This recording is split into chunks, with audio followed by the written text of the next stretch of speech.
Welcome to the Inject Creativity Live Show. My name's Rob the Robot from the Adobe Education team. This is a free online show for primary, secondary and post-secondary educators interested in enhancing digital literacy, communication and creativity in the teaching and learning process. Here are your hosts, Dr. Tim Kitchen and Aaron Raithke.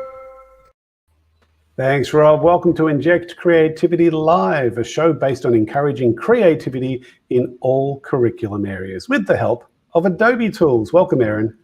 Hi, Tim, and a special welcome to everyone who's joined us live and those watching on demand via the Adobe for Education YouTube channel or the Australasian Adobe for Education Facebook group for this, the 64th episode of Inject Creativity Live, being recorded in May 2022.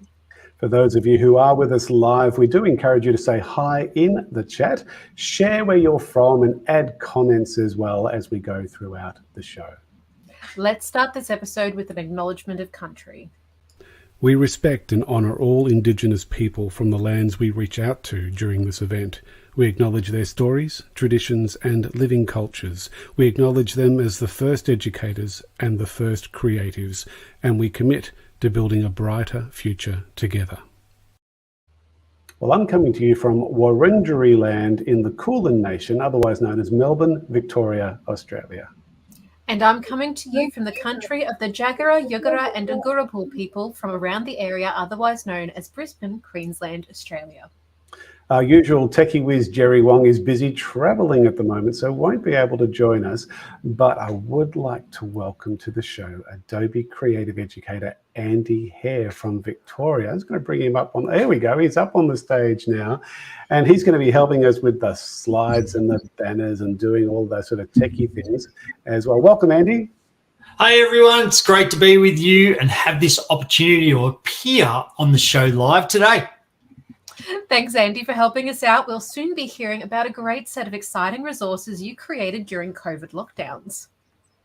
And also during this episode, we'll be promoting a number of Adobe-related education resources and professional learning opportunities for you to take back to your schools and universities and other places of learning. We'll also be hearing from the young CEO of Bob Industries, Scott Miller, who will be sharing how learning Adobe tools at school has helped get him to where he is today. We do hope you enjoy this episode. And if you do, please share it with your colleagues and wider education networks via the Adobe for Education YouTube channel. You're watching Inject Creativity Live with Tim Kitchen and Aaron Raithke.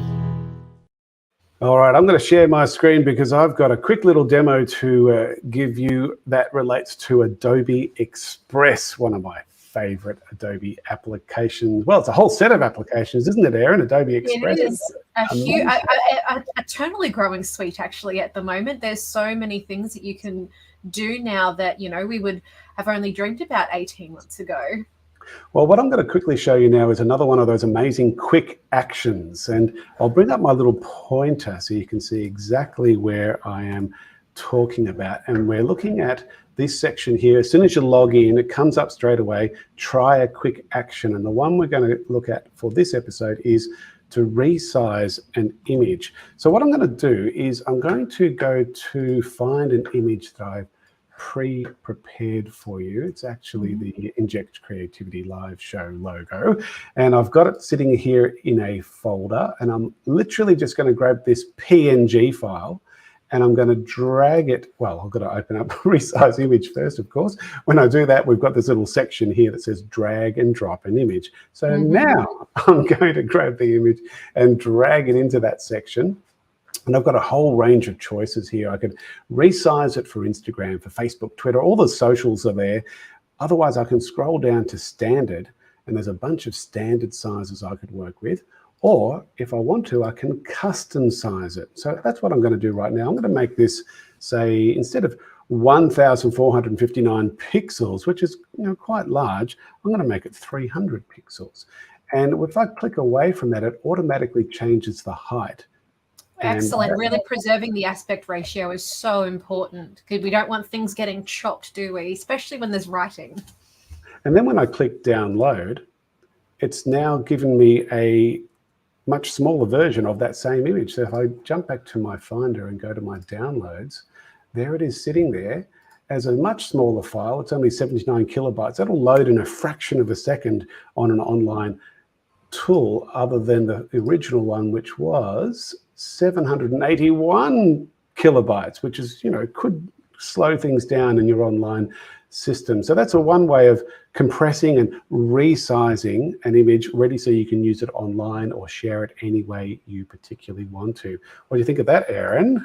That's a fantastic little share. And I believe that's one of the features that is available to all of our educators through their work accounts for Adobe Express. And for those of you who may access it using a personal account using our freemium option, that's the free access, you have a notification that will pop up saying that you get X amount of uses per month to use that tool on a free account tied to a personal email address. Yeah, and of course, if you're a K-12 school, you get all those features fully as a K-12 user. Hey, let's hear from Clara. Clara here from the Adobe Education team. I lead our global education community programs, and I'm excited to see you at the APAC Adobe Education Summit.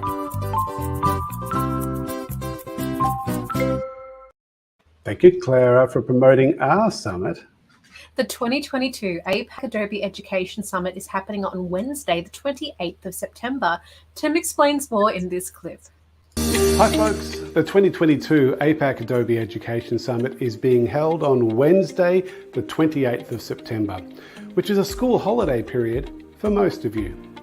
Dr. Tim Paxton, Australia's leading researcher and consultant in the field of creativity and innovation in education, will be our special guest, and you'll also be hearing from the global Adobe Education team, as well as Adobe Education leaders who will be sharing their classroom success stories, creative catalyst talks, as well as providing a range of practical workshops to help you make the most of your access to Adobe tools, especially the free Adobe Creative Cloud Express set of tools and resources.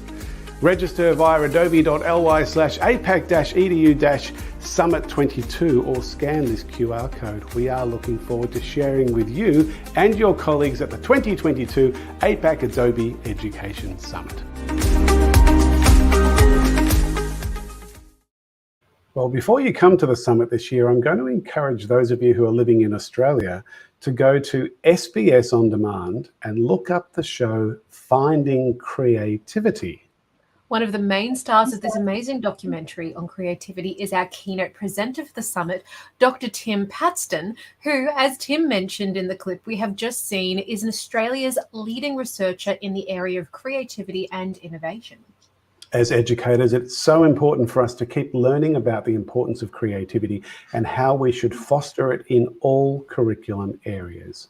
Finding Creativity is a beautifully produced documentary on creativity and is well worth watching. Hi, Ben Forter here, and I'm looking forward to seeing you at the APAC Adobe Education Summit. Thanks, Ben. We are looking forward to connecting with you and the others in your team at our summit in September. You may have heard that the Global Adobe Education Summit is happening on July 26 to 28, which is the US dates. And I'm bringing up the website for this international global summit here. As we scroll through it, we can see the dates are there. Just take note that those dates are American dates. So instead of July 26, it'll be July 27 for this part of the world. And you can see there's the global team, including Marla, Vice President, who's the big boss when it comes to Adobe in education. And the July 26 or 27 in our terms is a pre-conference for digital media, and that's going to be well worth attending. Just note that the timing will be not great for us in this part of the world, but because it's going to be recorded, register anyway so you can get access to those recordings. Yeah, it's amazing. And we also have, if we just scroll through to July 27, which will be July 28 for most of us, it's the main conference day for all educators and IT administrators. So look out for the May edition of the Australasian Adobe Education newsletter to get more information and links. And that newsletter will be coming out at the end of this week. If those of you who follow my journal, you'll notice there is a draft of it already on the journal, so you can get those links from that draft at timkitchen.net. Otherwise, wait for the newsletter to come out at the end of this week. And let's hear from Tacey. Hi, I'm Tacey Trowbridge, head of Adobe's Thought Leadership and Advocacy. Thanks for watching Inject Creativity Live. And if you're excited about creativity, take a listen to the Creative Educator podcast. Speaking of creativity and creative educators, let's welcome Adobe Creative Educator Andy Hare back onto the stage. There you go, Andy. And Andy, I believe you have a new set of new books aimed at creatively teaching about health and fitness. Please tell us more. Oh, thank you, Tim, and thank you, Erin, for having me here. You know, team, in lockdown, obviously, I wasn't able to reach kids, in that physical activity and, teaching health and physical education. It's all about movement. So I wanted to reach them through literacy, and I found these amazing ideas to be able to create my own set of resources. So using Adobe products of Illustrator and Photoshop primarily, I was able to create my own books. Now, the books are so special. Going to the football, I mean, we're talking AFL here, Geelong Cats. This one was actually written about my journeys with my dad when I was a kid going to the football. What I really wanted to do is strip it right back so it just wasn't a book for the kids to read, but it was for a book for the kids to become a part of. So there was no gender, no race, no cultural diversity in here at all. The student that was reading the book became the main character of the book. And this one here, as I said, was the AFL version of what a great sport it is. But I also have this one. And this one was built on the desire of this young student that grew up in the middle of the outback, wanting to be able to swim but had nowhere to swim. And suddenly they were being taught how to swim on skateboards and all these different craft in the middle of the desert. But then they moved to the beach. The parents had to move because of a job. And so the student got involved in swimming. But it was what came from learning to swim and what their life was like. So if they didn't learn how to swim, they weren't able to swim with the turtles. So these are my active reading books. And again, what it's encouraging the kids to do is to get out and get about, create themselves. Oops, there it is there. Create themselves as the main character in the book, and to really absorb the whole idea of how I'm able to enhance my life through the skill of physical activity and health and well-being. So these books, if you want them, mrharephysed.com, and you'll be able to pick them all up there. But they are a treasure, and Adobe led me to be able to do those. mrharephysed.com. And there's a Twitter handle that we can all see just below you there at Mr. Hare Phys Ed. And of course, if you want to get some more information, you can tweet Andy and get a bit more. We're going to find out about a couple more of his books in the next episode. But Andy, at the moment, well, you're a primary teacher. That's right, isn't it? Yeah, primary physical education and health. Yep, love it. And you've been involved with Adobe tools for a long time. I've known you for a number of years now. Yeah, 2016. I went to a conference, you presented, and my mind was blown. And ever since, it's been my tinkering tool. Oh, that's wonderful. And it's so nice to see how that's developed into what you've now created and published. And you've been able to help students and teachers and parents now with these particular books. And we're really looking forward to hearing more about that in the next episode. Andy, well done. Thank you so much. Thank you. We hope you're enjoying this episode of Inject Creativity Live with Tim Kitchen and Erin Ravke. Of course, Andy is actually an Adobe Creative Educator, and we've got a lot of Adobe Creative Educators and Adobe Education leaders involved in a new set of Adobe Teach Meets that's happening on May the 25th and 26th. As you can see on this slide, we have a wide range of workshop breakout opportunities for teachers new to Adobe and those of you who are experienced users. So here's a quick promo from Tim. Hi folks, we have another set of amazing Adobe Teach Meets coming up soon. Each session offers at least 5 workshop opportunities with either Adobe's low-lift tools like CC Express or the more professional tools for experienced users. The workshops are run by Adobe experts and classroom teachers who know what works in any curriculum area to engage students in the classroom. Look up adobe.ly/teachmeets and register your interest. And please do share this link with your colleagues and wider education networks. We hope you're enjoying this episode of Inject Creativity Live with Tim Kitchen and Erin Rathke. Now, Scott Miller is the CEO of BOP Industries, and he is only 22 years old. Tim caught up with Scott recently and discovered how learning Adobe tools while at high school helped encourage him to form his company and become a CEO at such a young age. Let's bring up my share screen so we can have a look at this pre-recorded video. It looks a bit weird when I'm there twice, so I'll get rid of me and have a listen to Scott. Hi folks, it's great to be here with Scott Miller. Scott Miller was compared to a young Steve Jobs after turning a Year 9 business project into a thriving business. Scott is a 22-year-old CEO who has taken an alternative career pathway, turning down scholarships offered after finishing high school to run his company, BOP Industries, which is aimed at inspiring and empowering young people. Scott, it's great to have you here. Thank you for joining us. Thank you so much for having me, Tim. Really excited to be here. Tell me, Scott, what does BOP actually stand for? That's an excellent question, and a little known secret. It actually stands for Buy Our Product. So a bit of the backstory of the name and how it came about. We started the company back as a group of 14-year-olds as part of a Year 9 business program, and we had a great product, we had a great business plan, and we had to have a business name to get our seed funding. And one of our team members said, look, we've got a great product, we have a great business plan, let's just go in there and say, come on guys, buy our product. We abbreviated that to BOP, and it's been very fun, very quirky, and it's stuck. And I think for us, it shows that these days, anyone can start a business. And even with a name like Buy Our Product Industries, you can be working with multinational organizations and making some pretty cool impact in the community. And Scott, I understand that you're a bit of a fan of Adobe tools. And I just want to know, how old were you when you first discovered Adobe? That is an excellent question. I actually discovered Adobe in Year 7 in media class. We were creating videos and editing them together in Premiere Pro, and also doing a bit of photoshopping in Photoshop as well. Joining together different photos and enhancing those Photoshop skills early. So I've been an avid Adobe user for the past 10 years since I was 12. And which tools did you gravitate mostly to? I personally loved Photoshop. That was very much my happy place, getting to touch up photos. But I also found myself in my business journey using After Effects a fair bit. At one point, BOP, we were doing a lot of work in the hologram space, creating holograms for the events and marketing industry.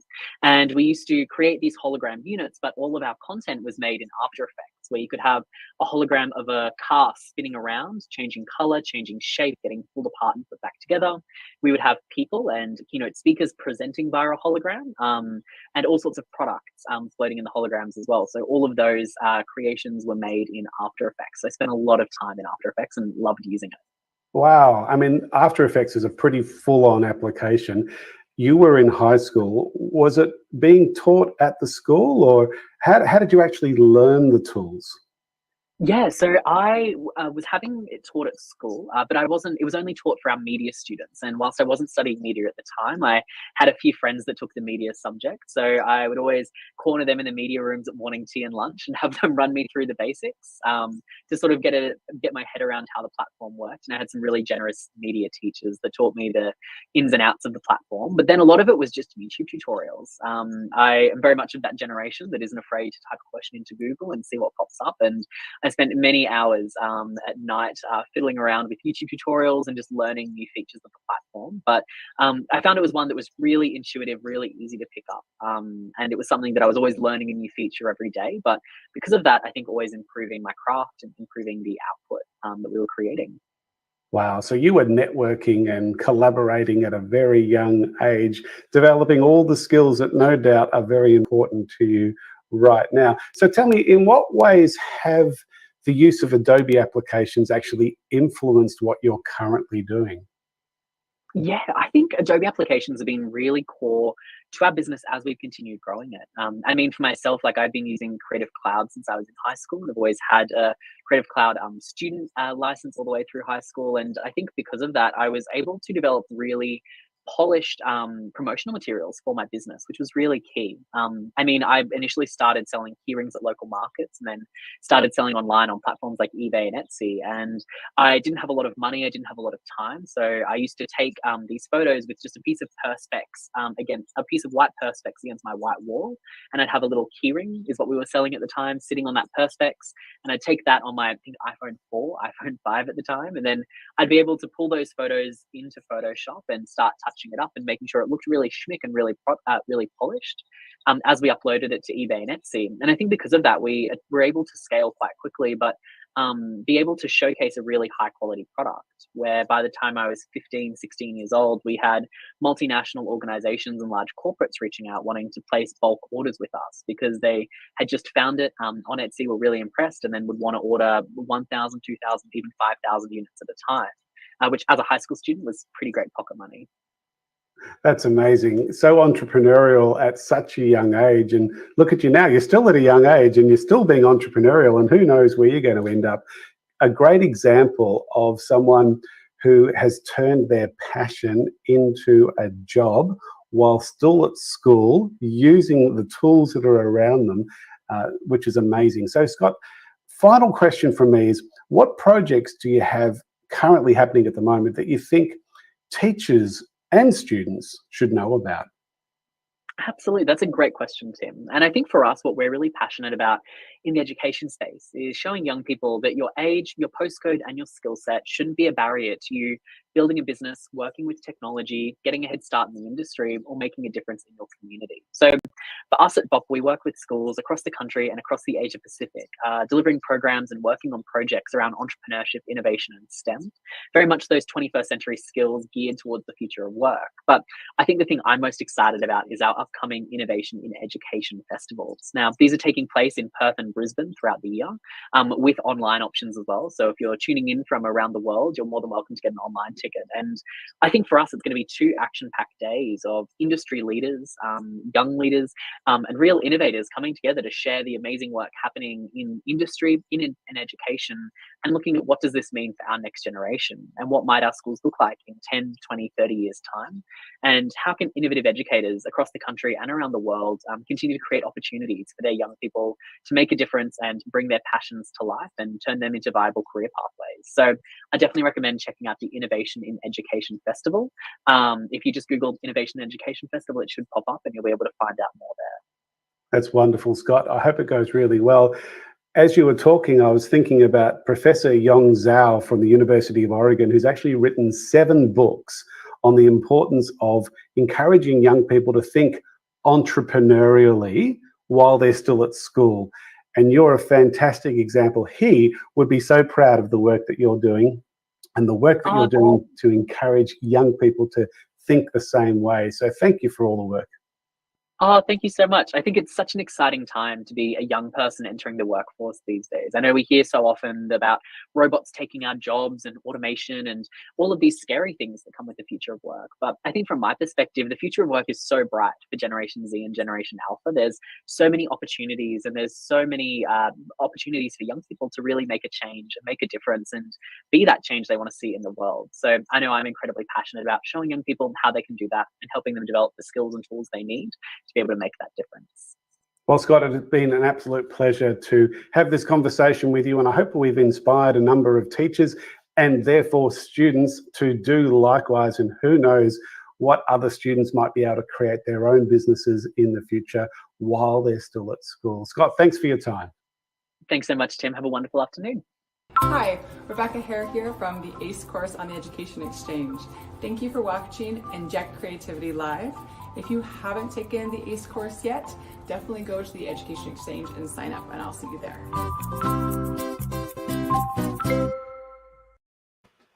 Thanks, Rebecca. Let's get us back on the screen. Here we go. There we go. We'll just, that's looking a little bit better there. And now we need to get the other share. There we go. Terrific. Oh, there we go. Well, getting there. Hey, look, we currently have 1,600 ANZ teachers who have enrolled in level 1 of the Adobe Creative Educator course and about 50,000 globally. If you'd like to be guided through level 1, Tim and I are running the Be a Creative Educator course on almost a monthly basis. So look up adobe.ly/creative educator for more information and share this site with your colleagues and wider education networks. Of course, if you look up adobe.ly/ACE, you can do the Creativity for All course on the Adobe Education Exchange at any time on demand. The Creativity for All course is one of the many great on-demand courses on the Adobe Education Exchange. Other popular courses at the moment include Adobe Analytics for teaching and learning, Digital painting and drawing in the classroom, Teach Creativity with Adobe and Khan Academy, Preparing students with essential creative skills, and the Adobe Creative Cloud Express or Adobe Express in the classroom course. The most recent new addition to courses on the Adobe Education Exchange are the new Lightning Learning 30-minute courses. And for the first of these new courses, and we'll just get that slide up there so we can see the Lightning courses. We're nearly there. Just go next slide, and there it is. Good. The first of these is now available, and it is based on creating infographics with Adobe Express, led by the wonderful Claudio Zavala Jr. And here is Claudio to explain more.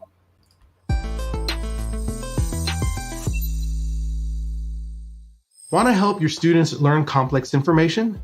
Then why not make learning visual with eye-catching infographics? By turning information into icons, symbols, maps, and charts, infographics are perfect for teaching students at all levels and topics at any level of complexity. Okay, let's get creating. Hi there, it's Claudio from the Adobe Global EDU team.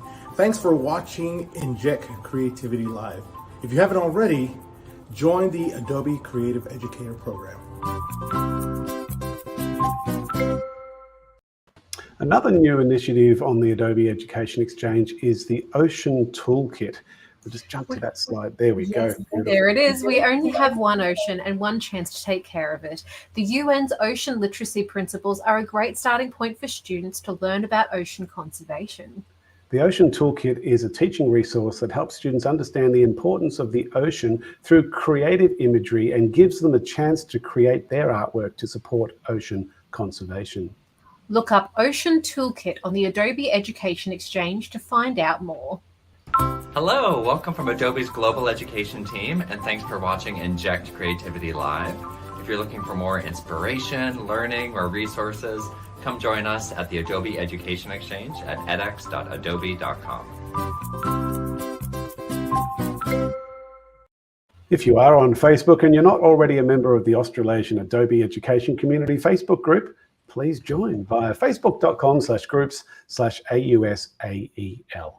Join us and keep regularly involved with Adobe in education and the wider community. Let's get a bit of background music happening here. There's a theme that we know and love. Let's bring Andy back up onto the screen as well. Here he comes. Welcome back. Our next Inject Creativity Live event will feature Adobe Education leader Steve O'Neill from Western Australia. Those who have joined us live, please stay on for the recording of that episode and then the fireside chat with our presenters. A special thank you to Scott Miller for his contribution to this episode. Special thank you to Erin and Andy for helping me put this show together, and thank you to those who are with us live. The next opportunity to join us for a recording of Inject Creativity Live will be on Wednesday, the 1st of June at 5 p.m. Australian Eastern Standard Time. See you at the next episode. There we go. Thanks again, Andy. See you guys. Thank you. Thank you for watching this episode of Inject Creativity Live. If you are not watching this live, join us live next time. Use this QR code or link link to find out about dates and topics. And use this QR code and link to find out about other Adobe in Education professional learning opportunities. On behalf of the Adobe in Education team, keep being creative.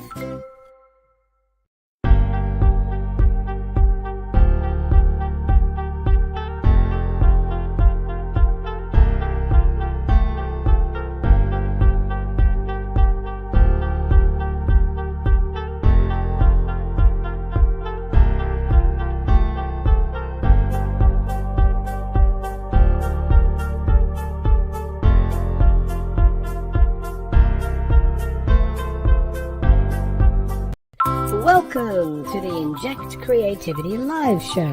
My name is Rob the Robot from the Adobe Education team. This is a free online show for primary, secondary and post-secondary educators interested in enhancing digital literacy, communication and creativity in the teaching and learning process. Here are your hosts, Dr. Tim Kitchen and Aaron Raithke.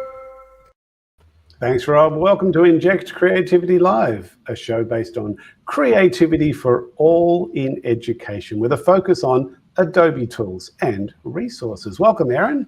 Hi, Tim, and a special welcome to everyone who's joined us live and those watching on demand via the Adobe for Education YouTube channel or the Australasian Adobe for Education Facebook group for this, the 65th episode of Inject Creativity Live, being recorded in May 2022. Can you believe we're up to 65 episodes? Crazy, isn't it? For those of you who are with us live, we do encourage you to say hi in the chat. We don't always share your comments, but we notice you're having little conversations in the back end, which is really lovely. And when we get a chance, we'll have a look at those comments and bring up some of the best of them onto the screen. So please do add those comments in. And let's start this episode with an acknowledgement of country. We respect and honour all Indigenous people from the lands we reach out to during this event. We acknowledge their stories, traditions and living cultures. We acknowledge them as the first educators and the first creatives, and we commit to building a brighter future together. I'm coming to you from Wurundjeri land in the Kulin Nation, otherwise known as Melbourne, Victoria, Australia. And I'm coming to you from the country of the Jagera, Yagara and Agurapul people from around the area, otherwise known as Brisbane, Queensland, Australia. Our usual techie whiz, Jerry Wong, is busy travelling at the moment, so won't be able to join us. But I would like to welcome to the show Adobe Creative Educator Andy Hare from Victoria, who will be helping us with the slides and banners. Let's bring Andy up. Here he comes. G'day, Andy. How you going? G'day, Tim. G'day, Aaron. It's so good to be here. I'm on the tech side here, so fingers are all warmed up. Thanks, Andy, for helping us out with the slides and banners. We will soon be hearing about a great set of exciting resources you were creating during the COVID lockdowns. And those of you who watched the last episode, you will be already very excited about what Andy did share with us and will be sharing with us. Also in this episode, we'll be promoting a number of Adobe education-related resources and professional learning opportunities for you to take back to your schools, universities, and other places of learning. This episode will also be hearing from Adobe Education leader Steve O'Neill from Western Australia. We do hope you enjoy this episode. And if you do, please share it with your colleagues and wider education networks via the Adobe for Education YouTube channel. You're watching Inject Creativity Live with Tim Kitchen and Aaron Raithke. Now, we haven't got Steve O'Neill live, so we won't be interviewing him as we had planned because he is not very well. He's been struck down with COVID, but he was so organised, he actually did a pre-recording. So we're going to have a listen to the pre-recording a little bit later in the show. But right now, let's open up another quick demo with Adobe Creative Cloud Express. In the last episode, what I did was I had a look at the quick action of resizing an image. And I thought, let's just jump into all the other image-related quick actions. If I click on the word image, and there's another way, of course, of getting into these quick actions, and that is to jump up to the plus symbol or the add button, which allows you to go into all the amazing things you can create with Adobe Express. But on the right-hand side of this window that comes up are all of the quick actions in one quick view. And the one we're going to quickly look at now is how to crop an image with Adobe Express. And what I love about this is I click on it is I don't have to jump into Photoshop to do that cropping. I can do it all within the Adobe Express environment, which is pretty cool. I'm going to find an image, the same image that I used in the last episode's demo, and it is the Inject Creativity Live Show logo. I'm going to drag that into this section where it says drag and drop an image. And look, Erin, I've got my cropping handles that allow me to literally go in and just crop out the parts that I don't necessarily want. And it gives it a different look and feel. Of course, I could go in and just crop to this wonderful image here, but no, I'm not going to do that. No, I'm just going to crop it and just also, yeah, it's worth mentioning that the crop image, as you can see, has the handles, whereas when we were demonstrating during the previous episode, Tim showed you how the resize image allows you to not just preserve the aspect ratio, but to also choose some pre-selected shapes, like something that's square, that's compatible with Instagram, and that sort of thing, whereas this one gives you a lot more manual control to really crop down that image and get it back onto your computer in its new format very easily. And now if I just click the download button, I've got a cropped version of that. To prove that to you, I'll just jump back to my Finder and go to my download section. And this should be the new one. I'll just open it up in something like Apple Preview and bring it across to the shared screen. And there it is. That's the cropped version of that particular image. Really quick, really handy, and so nice that I don't necessarily have to open up a professional tool to do something so quick and simple, especially when I'm still wanting to keep creating in Adobe Express. Pretty amazing what's coming up in Adobe Express, Erin. You happy with that? I also noticed, Tim, that another little feature that we didn't mention during the last demo is that it actually preserves the file name when you re-download your edited image. So it's not just going to rename it to some random alphanumeric combination that makes it harder for you to find in your downloads folder later. It actually retains that file name a little bit for you to make it that much easier to find your altered images on your computer after quickly making modifications and downloading them back down. Pretty cool. Now, I was in San Francisco last month and I caught up with some of the global team, and we were, yeah, that's right, the summit is exactly what we're about to talk about, but here's Clara to give us a promo of our summit. Clara here from the Adobe Education team. I lead our global education community programs, and I'm excited to see you at the APAC Adobe Education Summit.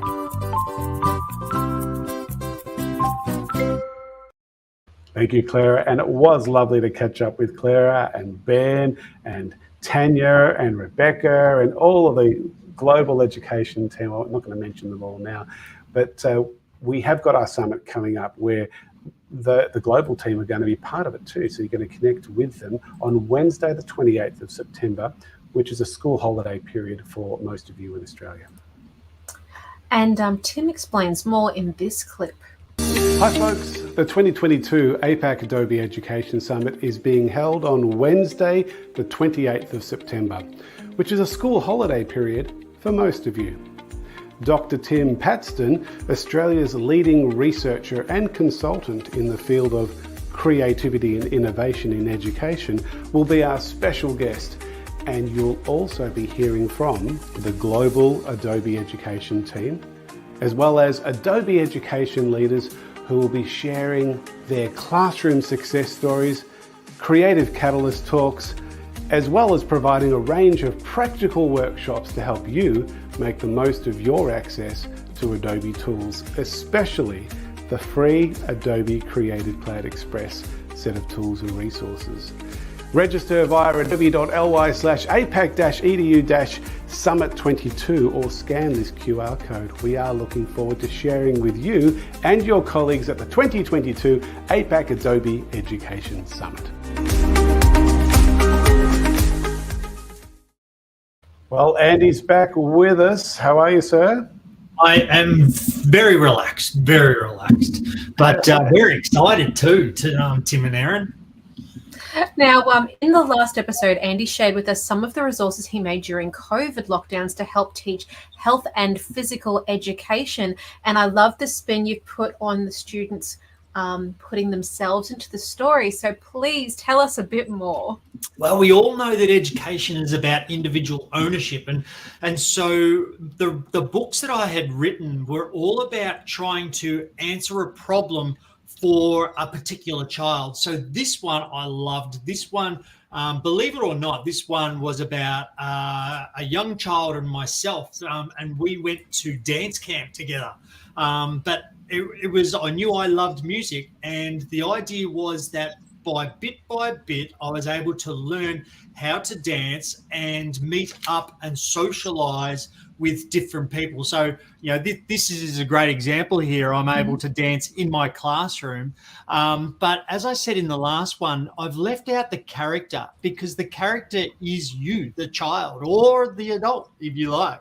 But this character dances right across the countryside. They dance into physical education. They won a big contest in order to get over to dance camp in the great United States. And then they ended up meeting one of his best friends. And this story was kind of a take on a real life adventure with a colleague of mine. We met up in the States. We ended up dancing in a keynote in physical education. So that was a great example. The next one was more of an active energizer with cricket, you know, being in a great Australian sport. But this one I managed to do a collaborative with Cricket Australia, and inside it, hopefully I pull up to the right page. Oops, I did not. But we've got QR codes in this one, which link to special activities that the students are able to do at home as well. So again, the character is the particular child that, you know, they want to portray. But I can't, I'm having no luck randomizing onto a QR code here, but they are there. And what the students were able to do was, as they follow along the story, they were able to scan the QR code, which gave them a consolidator in activity to be able to go out and play that game. And again, it started with my brothers and I playing backyard cricket. What a great adventure. And we hit the cricket balls over the neighbour's house. No one ever wanted to go get them because there was a big dog over there. So these were my answers during COVID to keep kids being physically active, but to connect them to valuable literacy and numeracy skills as well. So, yeah, Adobe Illustrator and Adobe Photoshop, I learnt so much. I loved it. And, you know, with Tim's help there since, I think, 2016, Tim, I've really been able to develop those skills and harness them in a way that benefits students. Well, you certainly have. How many books have you got there in total there, Andy? I'm up to 22 now. Picture story ones, but I've just released I've released 3 in the last year of curriculum books and hand-drawn illustrations, mind you, as well, which are my best stick figures ever. Wow, that's great. And how do we get access to the books? You can look them all up on mrhairphysed.com, and you'll be able to find the links to the books there and see all the wonderful ones that exist. I've actually added that into the live stream chat for everyone to access. So it's at mrhairphysed.com/books. Oh, beautiful. Thank you, Aaron. There we go. mrhair.com/books. That will get you into it. And of course, the Twitter channel that Andy had up a second ago is also another way of connecting with him. Andy, can you find the AFL book? Have you still got that there handy to show everyone? Do. The Geelong Football Club. That's all you want. Geelong Football Club, Tim. So glad you mentioned that, because I'm a St Kilda supporter and I'm very happy for you to talk about Geelong after what happened last weekend. But hey, I'm a Queensland girl. I'm in our RL country, so like, don't judge me too harshly. And of course, if Jerry was here, he'd have no idea what we were talking about at all. But Andy, thank you so much for sharing that. And it's great to see the creative use of the tools in so many different directions. Well done. Thank you. I'll get back to the techie side now. You're doing well. We hope you're enjoying this episode of Inject Creativity Live with Tim Kitchen and Erin Ravke. The Regeneration International Short Film Competition is now happening in August, which gives you and your students more time to get involved. Tim and Rob put together this clip to share more. If I can find the clip. Where is the clip? There we go. Regeneration. Oh, I found it now. Hi folks, I'm Tim from Adobe. And I'm Rob the Robot. Get your cameras, microphones, tripods and Adobe apps ready for the Regeneration International Short Film Competition with Adobe. This competition is part of the 2022 Regeneration Youth Festival, which is focused on building a resilient and empowered future. Tim, what do the students need to do to enter this competition? Good question, Rob. The students need to organise a small group of preferably 3 to 5 and plan, film and edit a short film that goes for between 1 and 2 minutes based on the theme of building resilience and empowerment for creating the world we all wish to live in, with a focus on sustainability and a reference to at least one of the United Nations Sustainability Development Goals. Can it be an animation? Sure can, Rob. What about a mix of real life like me and animation like you? Yes, absolutely. I mean, what do you mean like an animation like me? I mean, you're the animation in our relationship. So far, we have about 40 schools registered and over 1,700 students potentially involved. So remember, this competition is open to any student from years 5 to 12 throughout Australia, New Zealand, and into Southeast Asia. So register your school and please get involved. Hi, I'm Tacey Trowbridge, head of Adobe's Thought Leadership and Advocacy. Thanks for watching Inject Creativity Live. And if you're excited about creativity, take a listen to the Creative Educator Podcast. As we said earlier, Steve O'Neill's not able to join us live, but he did a pre-recording, so we're going to jump into that now. This is especially for those of you who are interested in Adobe Dreamweaver, which is an app I don't think we've actually done a demo of for a long time, I think many years, but it's one of those wonderful apps, especially if you want to know more about website development. One of my daily drivers, developing learning management system content for sure. Well, let's hear from Steve. I'll just quickly share my screen here and we'll get rid of us and go straight to Steve. Let's find out. It's great to be part of Inject Creativity once again. And I've been a high school teacher for quite some time. But before I was a high school teacher, I was a website developer, among other things. And I mean, when I first started creating websites, the web itself was quite new. And it has changed a lot in that time. And as you can see from some of these little examples, the way the Adobe website has changed over the years. One of the biggest changes that's happened in the World Wide Web is the way people use it. I mean, gone are the days where people will just sit on their desktop computers and use a regular desktop computer to browse the web. In fact, these days, more than half of the people browsing the web are using mobile devices instead. Now, I'm just going to hop on over into Dreamweaver so I can demonstrate the things which I'm talking about here. So here I am in Dreamweaver, and I'm going to create a new page. I'm going to give it a title, call it Steve's Blog. And I'm just going to quickly make up a simple little website that demonstrates a few of the things which I'm talking about. So I've got a blank page here, and I'm going to start by going up to my insert menu. I'm going to add a header here, and I'll put my text in the header. And that text there, I'm going to mark that as a level 1 heading. So that's my way of saying that's an important heading in the document. And now I'm going to go and I'll insert and I'll add a navigation section. And I'm just going to add that so it's before the end of my document. And I'll put a few basic navigation links in there.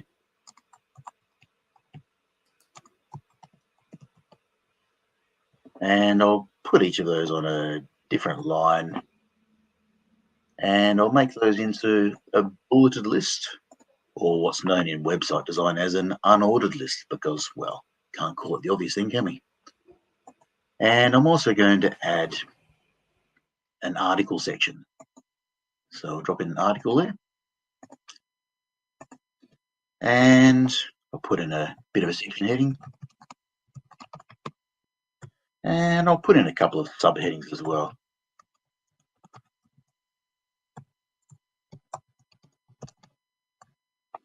And I'm going to make those into headings as well. So my section heading, I'll make that into a level 2 heading. And I'll make these subheadings into level 3 headings. Lastly, I'm going to add a bit of a footer section down the bottom of the page. So I'll add in my footer there. And in my footer, I'm just going to get rid of my placeholder text there, and I'm going to insert a little copyright symbol. So I'll go and add in my special characters, my copyright symbol. So there's my basic page setup done. Now, setting up my page the way I've done there by using headers and navigation and those different sections and headings and so on is better for accessibility. So if someone is visiting your website who might be visually impaired, and if they're using a browser which is text to speech, then their browser can present the page to them, making use of those section headings, so it can recognize which parts of the page are navigation, which parts are headings, and which parts are footers, and it can make use of those to present the page in a logical way. And it's also very good for web searches. So if your page is coming up in Google search results, it can recognize which parts of the page are headings, which parts of the page are content, and index those accordingly. Now I'm going to be like one of those cooking shows, and I'm going to say, well, here's one I did earlier, because you probably don't want to sit there and see me typing for 10 minutes. So here I've got one where I've already added in some content, but I've got this page structure here. It's all nice and logically structured. Doesn't really look too great though. So what I'm going to do is I'm going to add some CSS, which is short for cascading style sheets. I'm going to add a CSS file, and this CSS file, well, the purpose of CSS is basically to keep the presentation of your site separate from the structure. So I've got my HTML to define how my page is set up, and CSS is where I put in all the fancy bits. So for example, I might add a rule in my CSS which says I'm going to give my page a grey background, like so. If I go and have a look at my live view, be able to see the effect of that. And I'm going to add another rule saying the body section of my page, the main content section, I'm going to say I want my body section to be 80% of the page width. And on a very large screen, I want it to be no more than 1,000 pixels.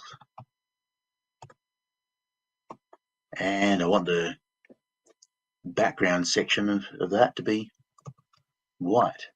So now I can see on my screen here how I've got this body section which is only taking up 80% of the width.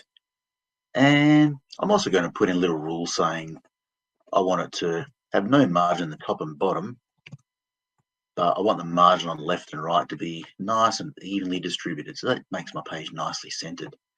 So if I had a lot of pages on my website, they could all be using this same CSS file. So I'm not having to do this for every page. Every page just uses the same rules. And I can set up rules for individual parts of my page as well. So if I want all of my headings to look a certain way, I can go my H1 and I can set up a rule saying that all of the heading ones on my page, I want them to use a certain type of font style or font family. So let's see, I'll go with that particular type of font, and I want them all to be centered, and I can set certain colors and so on. So again, for every single page of my entire site, wherever there's a level 1 heading, it's going to pick up those rules there. Now, once again, I'm going to be like one of those cooking shows and say, well, here's what we did earlier. And so now I've got a page which is the same as the one we were just having a look at, but this one has a lot of style rules in there. So I've got my navigation that's formatted. I've got formatting for my level 2 headings and my header up the top and my footer down the bottom. Now, I mentioned earlier the importance of making our pages responsive. Now, at the moment, this website might look fine on a large screen, and if someone looks at it on a smaller screen, like a mobile phone, then things are pretty small. Imagine that on a mobile phone screen. That's going to be very small text, hard to read. Also, my navigation, it's one thing to click on it with a mouse, but if you're trying to get big or pudgy fingers and click on those links or any links that were in that page, it's very hard to do. So I can create a couple of new rules that change the rules for different screen sizes. So at the moment, I've got my general rules for how everything is going to look, but I can see up here it's saying, hey, click this little plus icon or this little arrow to add a media query. And so I'm going to do that. And I'm going to add a media query that says, here's how things are going to look if the screen is smaller than 450 pixels wide.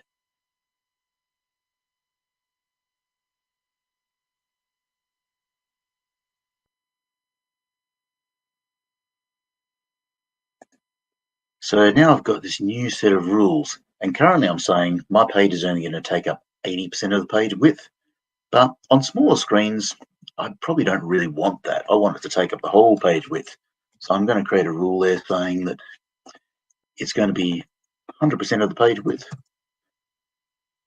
I could also create a rule that changes how this text looks. So for example, my text for the level 1 heading up here, I could add a rule saying that I want that to be a lot bigger when it's in a smaller screen size. So I'm going to give that a larger size. So at the moment, it's showing the normal dimensions and the normal font size. So if I resize my screen a little bit now, this little marker shows me the width limit there. So once I get below that, now the width jumps out to 100% width, and my text size also increases. And I could then go and add similar elements for, or similar rules for all of the other parts of the site, so that when someone's viewing it on a smaller screen, then the text can be larger and things can rearrange. I can even have my navigation rearranged so those buttons are underneath each other rather than side by side to make it fit a little bit better on a smaller screen size. So that's a bit of an example of what you can do with making your website more responsive and more accessible. And this has been a little quick, brief little 10-minute run through of what you can do. If you want to actually learn how to do it for yourself though, then you can go to my website, Steve's PC Tutorials. If you Google PC tutorials, it's usually the first thing that comes up, but the address oneil.com.au/PC. And from there you can go Adobe, and there you can find my tutorials for Dreamweaver, which will take you through all the things I've covered and a whole lot more than that. So hopefully that's given you a quick bit of an overview of what you can do with Dreamweaver without having to know a lot of in-depth HTML or any other types of code. And we want to thank Steve O'Neill for pre-recording that because he's not feeling very well at the moment with COVID, and we do hope that he's feeling better very, very soon and to join us again in the near future. So thank you on behalf of everyone. I've forgotten, Erin, just how cool Dreamweaver was. I haven't used it for so. I used to teach it nearly every day. That was a long time ago. And it's the thing, it's really, really great. One thing I love about Dreamweaver is it doesn't just enable you to code for accessibility. They've also introduced in the last few years a lot of features that actually change the way Dreamweaver visualizes for you as you code. So you can have the code view, you can have a live view. It has dark mode, light mode, and they are introducing little bits and pieces in there that make it from a learning and usability perspective really quite fantastic to customize to suit your own preferences as you work. Yeah, it's amazing. Well, let's hear from Tanya Abrith, all the way from North America. Hi everyone, I'm Tanya Abrith from the Global Education team here at Adobe for Education. I'm so excited that you are watching Inject Creativity Live. Please check us out with the Adobe Creative Educator program and be on the lookout for all the amazing challenges that we have every month. See you soon.